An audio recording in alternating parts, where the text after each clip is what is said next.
What if you woke up one day and found out that your home was no longer yours? That someone else had taken it by force and claimed it as their own?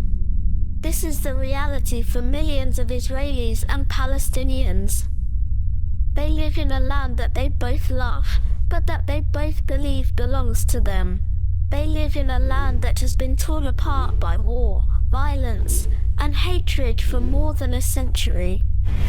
The Israel-Palestine conflict is one of the most complex and long-standing conflicts in history. It started when a group of Jews decided to create a homeland for themselves in Palestine, which was then under British rule. In 1948, Israel was born, triggering a war with the Arab countries. The war displaced hundreds of thousands of Palestinians and gave Israel more land than what was allocated by the UN plan. Since then, many wars and violent episodes have happened between Israel and various Palestinian groups. But what sparked the latest round of violence that erupted on October 7, 2023? What made Hamas launch a surprise attack on Israel from Gaza? What made Israel respond with a full-scale war against Hamas and its allies? What are the consequences of this conflict for the region and the world? And what are the possible solutions and challenges for achieving peace in the region? In this video, we will explore these questions and more. We will take you on a journey through the history, the facts, and the perspectives of both sides of this conflict. We will show you how this conflict affects not only Israelis and Palestinians, but also millions of people around the world who care about human rights, justice, and peace. On October 7, 2023, Hamas launched a surprise attack on Israel from Gaza, using rockets and tunnels. The attack killed over 1,200 Israelis and took around 200 more hostage. Hamas murdered children in front of their parents, murdered parents in front of their children. They burned people alive, that there is a time for peace and a time for war. This is a time for war. Israel responded with a massive military operation to rescue the hostages and eliminate the attackers. It also launched airstrikes on Gaza to destroy Hamas infrastructure and weapons.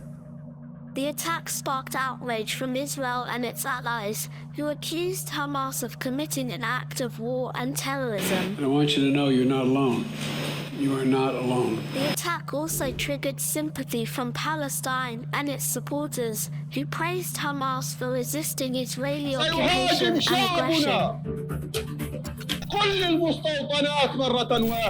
The attack was the culmination of months of rising tensions between Israel and Palestine over various political, religious, ideological, and territorial disputes. These disputes have been fueling the conflict for more than a century and have been influenced by regional and global powers. Israel launched a ground invasion into Gaza, aiming to destroy Hamas' tunnel network, capture or kill its leaders, and free the Israeli hostages. The invasion faced fierce resistance from Hamas fighters who used guerrilla tactics to ambush Israeli forces. The invasion also caused more civilian casualties, damage to infrastructure, and humanitarian crisis in Gaza. The invasion also sparked more violence across the region, as well as international pressure on Israel to end the war. The invasion also triggered more attacks on Jews around the world. What do we call what happened along the Gaza barrier on October 7th? It was not an act of terrorism. Soldiers of the Palestinian people who took the Israeli army on in a stand-up fight and beat them. Israel cannot acknowledge that what happened on October 7th was a military action, because to do so, they would have to acknowledge the scope and scale of their collective failure. This is a story of two peoples, two lands, and two realities. A story of conflict and suffering, of violence and fear, of challenges and choices. To understand this conflict better, we need to ask ourselves some critical and challenging questions, such as: why did Israel not agree to go back to the border set by the UN in 1947 when Israel was established, and put an end to this conflict? Why did Palestinians always resort to violence and align themselves with Iran and terrorist organizations in their pursuit for independence?